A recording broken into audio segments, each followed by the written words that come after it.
Everybody, it's Steve Reed, and I have a special report this month in regards to the COVID 19 and its effects on the real estate markets. I follow the sales daily and weekly now. I've been doing a little checkup to see how things are going as well. And when I looked at the last 2 weeks, last week there was not really a big change.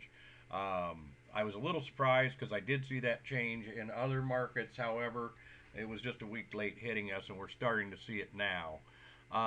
When I look at the last 2 weeks, we have had March 16th to March 22nd, we had seven new active listings, seven new pending, and eight new sold.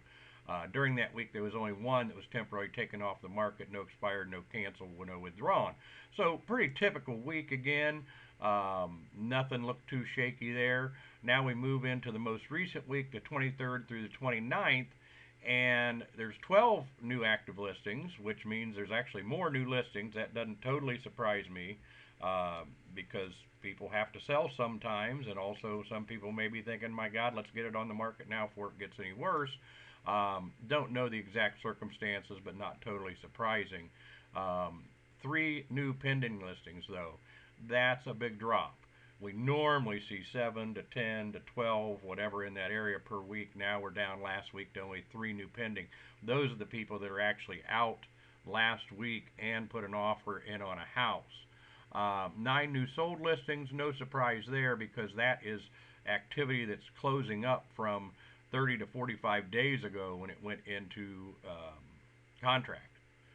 Three temporarily off the market versus one last week before that. And those are more than likely people who have pulled their home off the market because of uncertainty of the situation or not wanting anyone to come in and into their home and do showings during this time where we're all supposed to be social distancing. One canceled and one withdrawn where we had none of those the week before. So again, we're starting to see those numbers change, and I expect into April we're going to see it change even more. When I look at Monday, Tuesday, and Wednesday so far today, mid-morning, we've only had one new listing for the week. It's going to be hard to hit 12. We've had one pending for the listing. I think it's still going to be hard to hit three, but we may hit three by the end of the week. Three closed. Again, that's still just a remainder from things 30 to 45 days ago. It'll be a while before we see that number change. But already this week, two canceled and one withdrawn. So we're starting to see some changes in the market. What does that mean for people that are looking to buy or sell, or what does it look like for all of us with our home values? Well, let's break it down one by one. First of all, buying. If I am in the market to buy, can I still buy a house?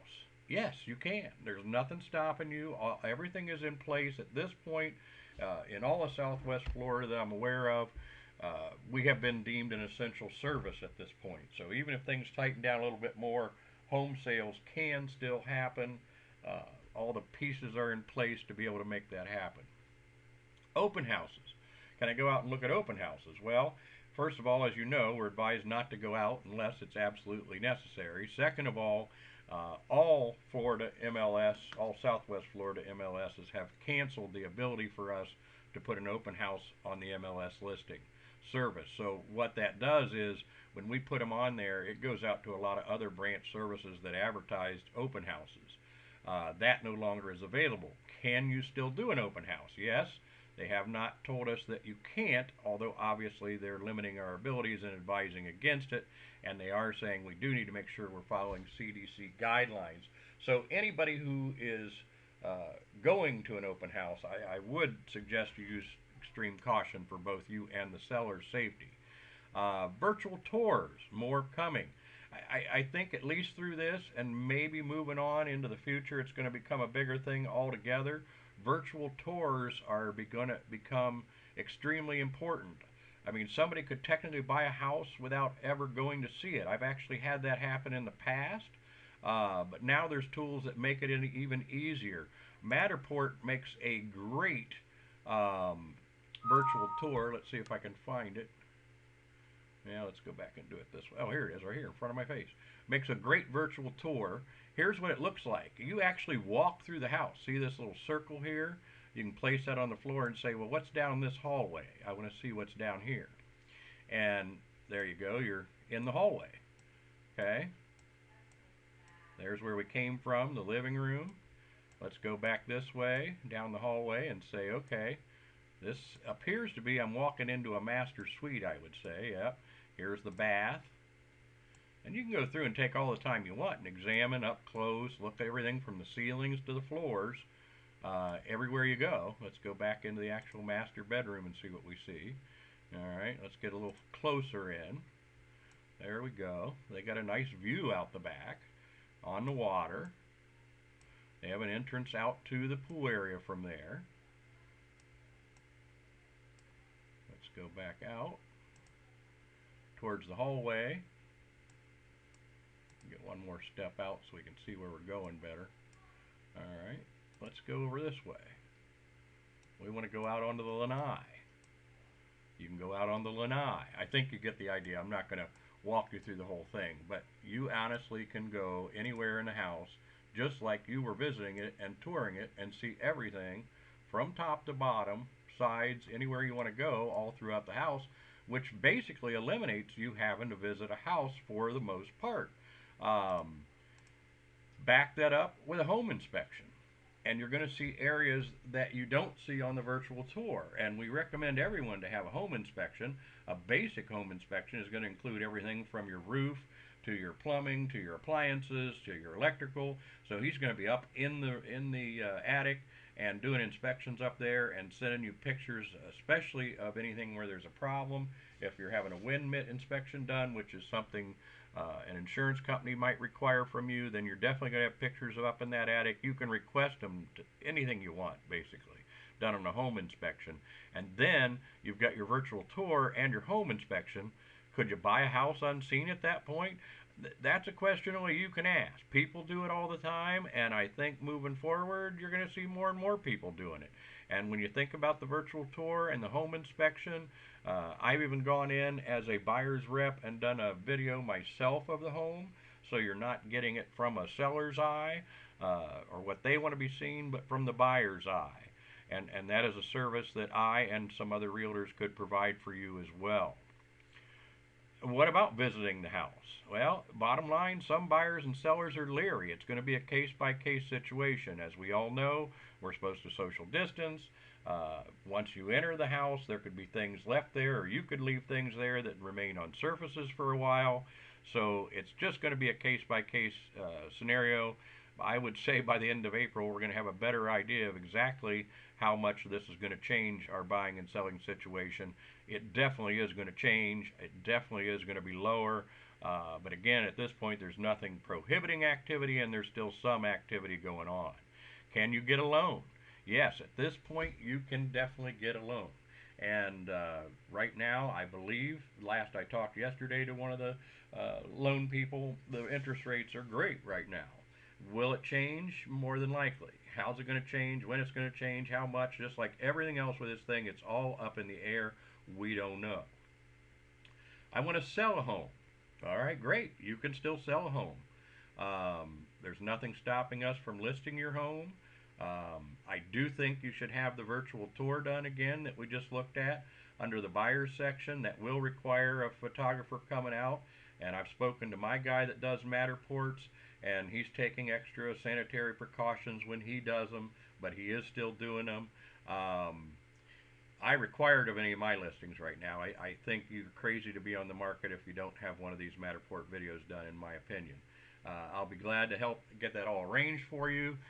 Who's buying right now? I see two groups of people that are going to continue to buy irregardless, or regardless, I should say, of the COVID-19 situation going on. Those that must buy a house. Maybe they'd already just sold theirs, it's in contract, and now they need a house to move into. They've been transferred to this area for a job. They want to stop renting and take advantage of the low interest rates. Their rental just got sold. There's a list of goes on and on of people that just are going to have to move regardless of what's going on with this coronavirus COVID-19 situation. Then, of course, you got the other group, those that are looking for deals. I've heard of this mostly through the grapevine at this point. I haven't personally had to deal with it. I did have two deals go into contract about a week and a half ago. One of those was buying a seasonal place. They're going to sell their condo and they wanted a house for more space. And the other one uh, was also a renter that rented down in the area every year and was convinced they were going to find a house this year. And they really went in before it got really serious. Like about a week and a half ago, those went into contract. But I am hearing of people out there right now who are walking away from deals, losing their deposits because they think they can come back and buy it cheaper in another week or two or a month or so. I have heard the quote unquote experts saying home values are going to be affected. I do know there's sellers, always there's sellers who are in an anxious position to sell their home. Well, this may have made some of them more anxious. So some people may be ready to deal and just say, I just want to be done with this, and I'll lose 10 or 15% or whatever the case may be just to get this done and get this sold. Again, virtual tours are a must. How much are home values going to be affected? I think that's yet to be seen. There are going to be some deals coming that people are ready to deal on either side, and that'll affect it some. Long-term effects, we just don't know right now.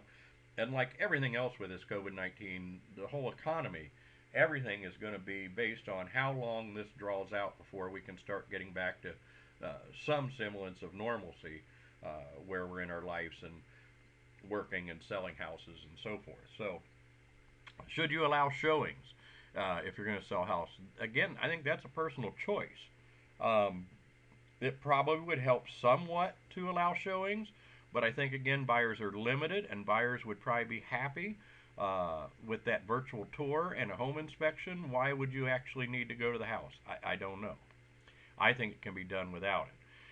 If anybody has any questions, they want to talk about their specific neighborhood, their specific situation, the real estate market in general, I'm here for you anytime. This is what I do full time.